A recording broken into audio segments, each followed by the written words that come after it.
اعوذ باللہ من الشیطان الرجیم بسم اللہ الرحمن الرحیم السلام علیکم ورحمۃ اللہ وبرکاتہ۔ 3 گناہ معاف نہیں ہوں گے۔ وہ کون سے ایسے گناہ ہیں جو ہم معاف نہیں ہوں گے؟ اس کے بارے میں نبی صلی اللہ علیہ وسلم کیا ارشاد ہم دیکھتے ہیں۔ حضرت ابن عباس سے روایت ہے کہ نبی اکرم صلی اللہ علیہ وسلم نے ارشاد فرمایا کہ اللہ تعالیٰ بندے کے 3 قسم کے گناہ معاف نہیں کرے گا۔ ان گناہوں کے علاوہ جس قدر گناہ ہوں گے ان کو معاف کر دے گا، لیکن ان 3 گناہوں کو کبھی معاف نہیں فرمائے گا۔ نمبر 1، اللہ تعالیٰ کے ساتھ کسی کو شریک ٹھہرانا۔ نمبر 2، جادو کرنا یا کروانا۔ نمبر 3، اپنے مسلمان بھائی کے ساتھ حسد کرنا۔ تو اللہ تعالیٰ کو شریک ٹھہرانا جو نمبر 1 ہے، یہ بہت بڑا کبیرہ گناہ ہے، اسے اللہ تعالیٰ کسی صورت بھی معاف نہیں کر دے گا۔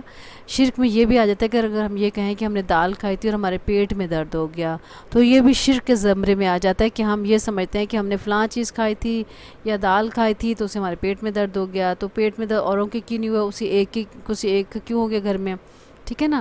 تو لیکن یہ بھی ہے ساتھ ایک جسم بارکہ کا مفہوم ہے کہ ہمیں پرہیز بھی کرنا چاہیے، ہمیں دیکھنا چاہیے کون سی ایسی چیز ہے جو ہمیں نقصان دے رہی ہے، تو اس چیز سے پرہیز بھی کرنا چاہیے اور احتیاط کرنا چاہیے۔ اس کے لیے اللہ تعالیٰ نے عقل دیا اور اس کا استعمال بھی کرنا چاہیے۔ جادو کرنا یا کروانا یہ بھی بہت بڑا گناہ کبیرہ ہے، اللہ تعالیٰ اس کو کبھی بھی معاف نہیں کرے گا۔ اور اپنے حسد کرنا مسلمان بھائی کے ساتھ، یہ تو اور بھی سب سے زیادہ برا ہے۔ حسد کے بارے میں بھی دیکھتے ہیں کہ کیا آتی ہے، اس کی تشریح ہم دیکھ لیتے ہیں تینوں گناہوں کی۔ یعنی اگر کوئی آدمی ان گناہوں سے توبہ کیے بغیر مر جائے تو اس کو معاف نہیں کیا جائے گا۔ ان گناہوں کے علاوہ جتنے گناہ ہوں گے اگر اللہ چاہے گا تو معاف کر دے گا، یعنی وہ بھی اللہ تعالیٰ کے چاہنے پہ۔ لیکن یہ ایسے گناہ ہیں جن کا اللہ تعالیٰ نے واضح طور پہ فرما دیا کہ اگر ان 3 گناہوں میں اگر کوئی مسلمان مبتلا ہوگا تو وہ اس کو معاف نہیں کرے گا۔